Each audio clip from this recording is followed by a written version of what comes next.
ក្រសួងធម្មការនិងសាសនាបានបង្ហាញកំណត់ហេតុមួយដែលបានដោះស្រាយការពីអំឡុងខែមីនាឆ្នាំ2025កន្លងទៅពាក់ព័ន្ធជាមួយបុគ្គលឈ្មោះហ៊ុនភៀដែលបានតាំងខ្លួនជាអេសីក្រុងសាងសង់អាស្រមវងចក្រាយុទ្ធនៅជើងភ្នំត្បែងស្ថិតនៅភូមិក្រាំងដងឃុំព្រះឃ្លាំងស្រុកត្បែងមានជ័យខេត្តព្រះវិហារការបង្ហាញនេះបន្ទាប់ពីមានការផ្ទុះរឿងឡើងវិញនៅលើបណ្ដាញសង្គម Facebook ពាក់ព័ន្ធការញុះញង់ប្រជាពលរដ្ឋឲ្យជឿនៅជំនឿដែលមិនសមហេតុផលពីសំណាក់បុគ្គលឈ្មោះហ៊ុនភៀដើម្បីទទួលបាននៅលៀបសក្ការៈអ្វីមួយពិសេសពាក់ព័ន្ធជាមួយតារាចម្រៀងល្បីឈ្មោះអ្នកនាងមាសសុខសភា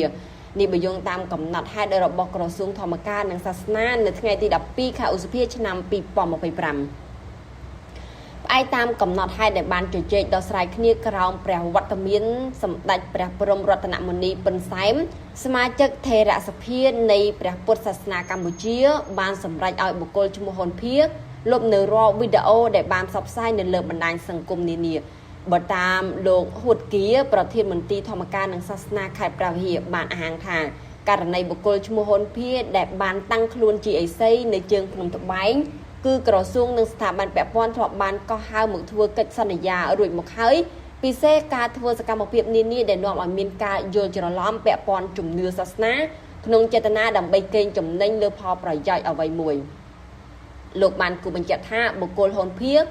មានគម្រោងបង្កើតអាស្រមវងចក្រាយុទ្ធដើម្បីប្រែក្លាយទៅជាមជ្ឈមណ្ឌលវិបស្សនាតែមិនទាន់មានថវិកាគ្រប់គ្រាន់ហើយពេលនេះគ្រាន់តែធ្វើតូបស្នាក់នៅបណ្ដោះអាសន្នប៉ុណ្ណោះយោងតាមការសួរនាំកន្លងទៅតារាចម្រៀងមាសសុខសភាធ្លាប់បានឧបត្ថម្ភថវិកាខ្ទង់$1,000ទៅកាន់បុគ្គលនេះដើម្បីទិញដីប្រមាណ5ហិកតានៅជើងភ្នំត្បែងគួរជម្រាបជូនថាដើមហេតុដែលនាំឲ្យរឿងរ៉ាវនេះទុះឡើងវិញក្រោយតារាចម្រៀងអ្នកនាងមាសសុខសភារៀបរាប់នៅលើបណ្ដាញសង្គមចំពោះអ្វីដែលខ្លួនបានជឿជាក់លើបុគ្គលឈ្មោះហ៊ុនភៀដែលបានតាំងខ្លួនជាអេសីការជឿលងរបស់តារាចម្រៀងស្រីរូបនេះ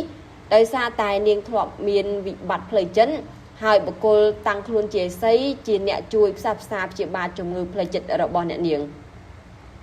តាមការរៀបរាប់នៅលើបណ្ដាញសង្គមតារាចម្រៀងមាសសុខសភាបានឧបត្ថម្ភថវិការហូតដល់$20,000ឯណោះទៅកាន់តាអេសីវ័យកណ្ដាលរូបនេះជំនឿរបស់តារាចម្រៀងល្បីឈ្មោះរូបនេះបានធ្វើឲ្យអ្នកនាងមានបញ្ហាជាមួយក្រុមគ្រួសារពិសេសស្វាមីរហូតចង់លែងលះក្រោមហេតុផលថាស្វាមីមិនយល់ចិត្ត